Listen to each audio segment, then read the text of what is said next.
हर हर महादेव।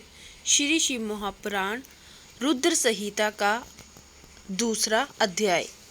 शिवजी की काम विजय।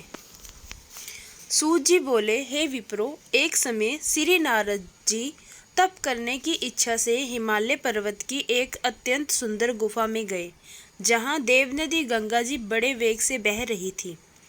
वहाँ रहकर मुनि श्रेष्ठ नारद जी ने बहुत काल तक तप किया, और जिसमें उन्होंने मौन होकर अहम ब्रह्म को समाधिस्थ होकर ब्रह्म साक्षात्कार करने वाले विधान को प्राप्त किया।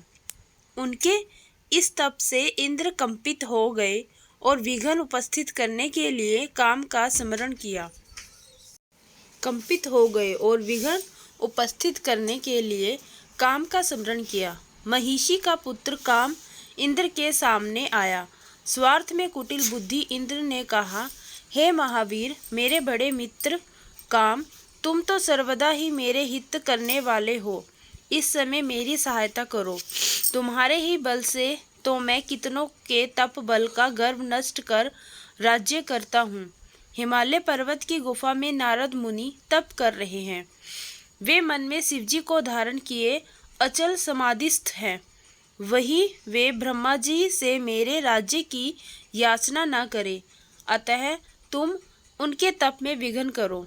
काम नारद जी का तप भंग करने चला। वहां पहुंचकर उसने अपनी संपूर्ण कलाओं की रचना की। वसंत ने मद से नाना प्रकार का प्रभाव दिखलाया, परंतु नारद मुनि के चित्त में कुछ भी विकार नहीं हुआ और शिवजी की कृपा से इंद्र का गर्व नष्ट हो गया। कारण कि इसी स्थान पर पूर्व काल में शिवजी ने तप कर काम को जलाकर भस्म कर रति को वरदान दिया था और यह कहा था कि यहाँ पर काम का कुछ भी प्रभाव ना होगा। तब अपनी गति को व्यर्थ हुआ देखकर कामदेव नारद जी से इंद्र के पास स्वर्ग में चला गया। इंद्र विस्मित हो नारद जी की प्रशंसा करने लगे। शिवजी की कृपा से नारद जी फिर कुछ काल तक वहां तप करते रहे। पश्चात काम को जीत कर नारद जी गर्वित हो गए और शिवजी की माया से मोहित अज्ञानियों के समान उस वृतांत को कहने लगे। कहने के लिए कैलाश पर्वत शिवजी के पास चले गए। नारद जी ने रुद्र को प्रणाम कर अभिमान से अपना सब वृतांत कह सुनाया और अपने को महात्मा और प्रभु समझा। इस पर रुद्र जी ने कहा, हे तात नारद, तुम धन्य हो, परंतु यह बात तो तुमने मुझसे कही है, इसको हरि भगवान के आगे मत कहना और उनके पूछने पर भी तुम इस वृतांत को गोपनीय ही रखना और किसी प्रकार की प्रकाशित न करना।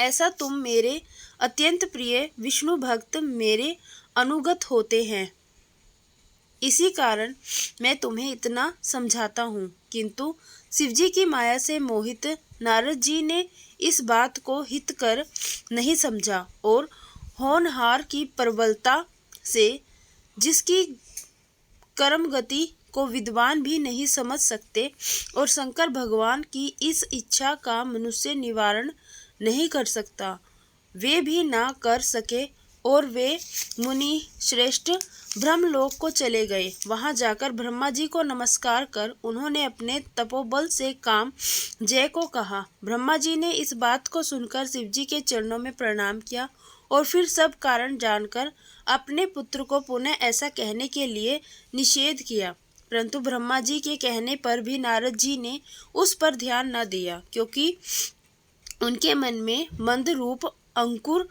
उत्पन्न हो गया था। लोग शिवजी की जैसी इच्छा होती है वैसा ही होता है, क्योंकि उनके अधीन यह सब जगत है और उनकी ही आज्ञा से सब स्थित है।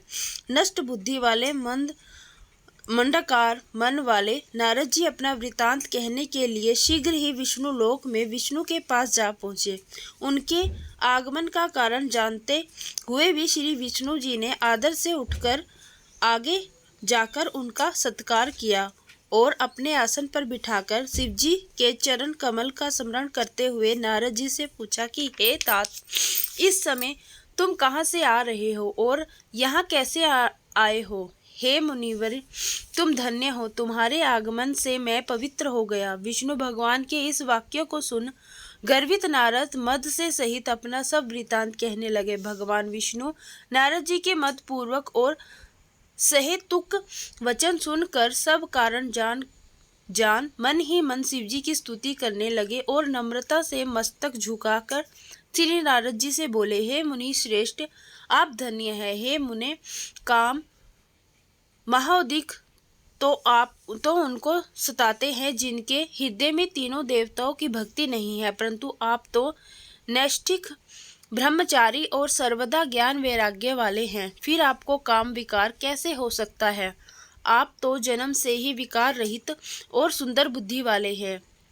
मुनि श्रेष्ठ नारद ने भगवान के इन वचनों को सुनकर हृदय में उन्हें नमस्कार किया और हंसकर भगवान से बोले, हे स्वामी, यह सब आपकी कृपा ही है। ऐसा कहकर हरि को प्रणाम कर वे इच्छा अनुसार स्थान को चले गए।